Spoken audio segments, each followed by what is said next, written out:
I'm Caitlin. I'm going to show you a cocktail I've been making lately.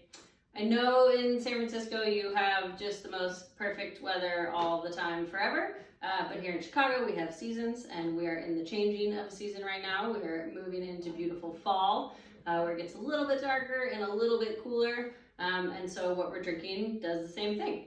Not quite the dead of winter yet, so we don't need that really deep bitterness to get us through, but we're kind of starting to walk in that direction.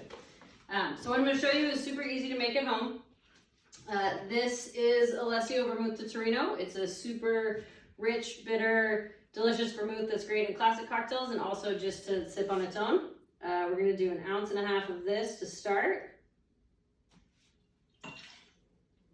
And then, for good measure, we're going to do some mezcal. I like to use Banez mezcal when I'm making cocktails. It has a really nice earthiness and some vegetal notes to it, as well as a really good body. We're going to do just 0.75 ounces of this. And then, this is my newest favorite ingredient. This is Berto Bitter. This is kind of like Campari on steroids if it were like super earthy and didn't have the candy-ish nature that Campari does.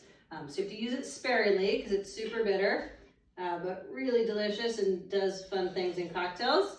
We're going to do 1/4 ounce of that.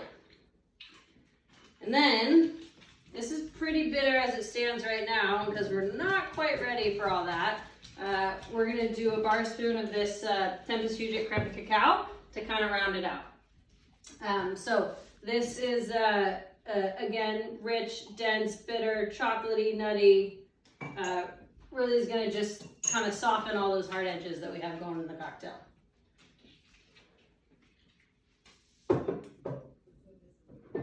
Do that later. Okay. Throw some ice in there, and because there's so much bitterness and so much flavor in this, we're going to stir it for a really long time. If I knew how to edit a video, we would just edit this part right out because it's going to take a while, but I don't. So we're just going to stir, stir, stir. If you want to give it a little taste in the middle to see how it's going, I like to do that. You're at your home bar, so no rules. Yum, so good. Okay. Keep going a little further. Got our glass all prepped with a nice big ice cube where you can use little cubes. Drink it straight if you want to. Whatever feels good. Okay, should be ready there.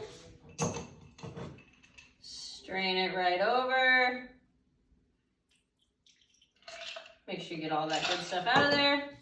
And then we have a little orange zest for it. Kind of brighten it up.